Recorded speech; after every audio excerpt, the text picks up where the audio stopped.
Family Center Practice ang batayan ng pinakamahusay na gawi sa early childhood intervention. Kapag tumatanggap ang pamilya ng pinakamabuting gawi, pakiramdam nila ay talagang kabahagi sila ng mga serbisyo para sa kanilang mga anak. Para sa amin na family-centered service ay kumikilala sa amin bilang isang grupo. Kaya habang ginagamot nila si Oliver at kanyang partikular na mga pangangailangan, kasama niya ang kanyang nanay at tatay at bilang nangangalaga, kailangan alam din namin kung paano ibibigay ang pangangalagang iyon, paano siya susuportahan at kung paano namin ma-access ang impormasyong kailangan namin. Good job! Ang pagtanggap ng family-centered support ay nagbibigay sa akin ng lakas bilang isang magulang. Dahil isang oras lamang narito ang therapist, ngunit ako, ang aking asawa at ibang kapamilya ay laging naririto. At sinasaalang-alang nito na may 2 akong anak at mga aktibidad na kailangan namin gawin para siya'y umunlad at matuto at makaagapay sa aming pang-araw-araw na buhay sa tahanan. Ang ibig sabihin ng family-centered practice ay pag-unawa na natatangi ang bawat pamilya. Nangangahulugan nito na ang mga profesional na katrabaho mo ay magsasaalang-alang sa iyong pinagmulang kultura at lipunan. Isa sa pinakamadaling paraan para mabuo mo at ng iyong grupo ang mga layunin para sa iyong anak ay ang pag-iisip sa kanyang araw. Ano ang nangyayari sa paggising niya sa umaga hanggang sa pagtulog niya sa gabi? Pinakamahalaga sa aming pamilya ay ang ugnayan ng magkakapatid. Mabagal ang pag-unlad ng pag-iisip ng aking anak na lalaki kaysa sa kanyang kapatid na babae na mas bata ng 2 taon dahil dito ay madalas niyang pinag-iinitan ang nakababatang kapatid. Kaya para sa akin, kahit na mahalagang matuto halimbawang magbasa, para sa amin mas mahalagang magkasundo silang magkapatid. Isinasaalang-alang ito ng aming therapist. Pumupunta ang therapist sa amin. Maraming bangayan sa kotse, kaya sumasakay rin siya sa amin para makita kung anong nangyayari. Sumasama rin siya sa amin sa mga shops. Yung mga bagay na talagang nagpapahirap sa amin bilang pamilya, pumupunta siya sa ganung mga kapaligiran at tinuturuan niya kami ng mga praktikal na estratehiya. Tinalakay sa amin ng early childhood team kung paano makakaupo si Ollie sa mesa na kasamang ibang mga bata sa preschool para hindi siya nakaupo ng hiwalay. Kailangan bang may baguhin sa ilang mga kagamitan para makagawa siya ng sining para naman siya ay kalahok imbes na nagsisikap laging umangkop? Hindi magkaroon ng hiwalay na karanasan, kundi maging bahagi ng karanasan.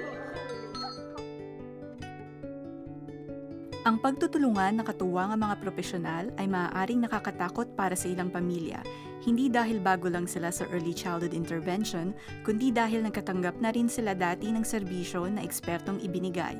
Kaya ang profesional ay tinuturing nilang isang taong nakakaalam ng lahat. Kung nauunawaan at ginagalang ng iyong therapist ang iyong kaalaman tungkol sa iyong anak at ang iyong pananaw dito at kung paano magiging mabisa ang therapy, ang pakiramdam mo ay kakayanin mo ito at ikaw ay pinahalaga ng isang maalam na tao at tunay na magalang ang relasyon ninyo ng iyong therapist. Isang bagay na natutunan ko sa aming karanasan itong nakalipas na 5 taon ay paggamit ng therapy upang maabot ang layunin. Hindi layunin ang pagdalo ng therapy.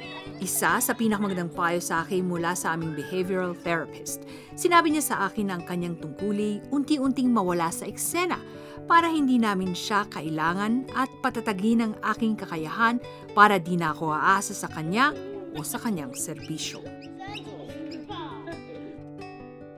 Kung ang pinapagawa sa iyo ng therapist ay parang hindi laro at madali kang makabalik sa iyong pang-araw-araw na routine, ang estratehiya ay hindi uubra para sa iyo sa kalaunan. Baka makaya mong gawin ito sa maikling panahon pero ang katotohanan ay narito tayo sa mahabang panahon dahil sumusuporta tayo sa isang batang may kapansanan. Isa sa mga layunin namin para kay Alex ay palakasin ang kanyang mga kamay. Tinuturuan kami ng aming therapist na dalhin siya sa playground, gumamit ng monkey bars, mag-rock climbing, mga bagay na talagang kinasasaya ng buong pamilya. Kaya't pakiramdam ko'y hindi ako therapist, nagkakasiyahan kamit, may nakakamit na resulta.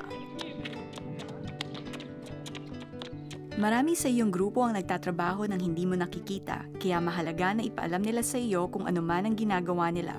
Ito man ay paghiling ng kagamitan, pakikipagkita sa childcare o kawani ng paaralan. Lahat ng gawain ito ay tunay na mahalaga at nagdaragdag sa kalidad ng iyong serbisyo. Kaya't medyo malikain kami sa paggamit ng pondo sa therapy ni Alex. May ilang mga sesyon na inilala ng therapist sa akin kung saan tinuturuan niya ako kung ano magagawa kong kasama si Alex. Sa ilang mga sesyon na may gumagawa siya ng mga pagkukunan ng impormasyon upang tulungan ang kanyang komunikasyon, pagbasa at pagsulat o ilang mga visual aid na magagamit sa bahay.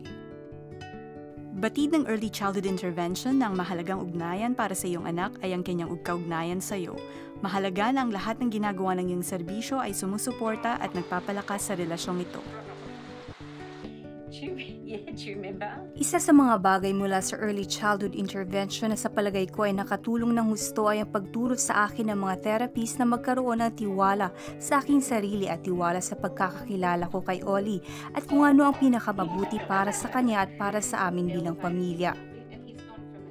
Itinuro din nila sa akin ang kahalagahan ng pagtatanong at magtiwala na alam ko ang ginagawa ko at kumpiyansa akong sumusuporta sa aming anak. Aming karanasan bilang magulang ng isang batang may kapansanan, tinulungan kaming maging mas maalam kung paano ang pinakamainam na suporta para sa pangangailangan ng lahat ng aming anak. Alam kong haharap kami sa maraming balakid sa kanyang buhay. Ngunit pakiramdam ko'y may sapat akong kaalaman at makakayanan ko ang anumang darating at may sasagwa ang pinakamabuti para sa aming anak.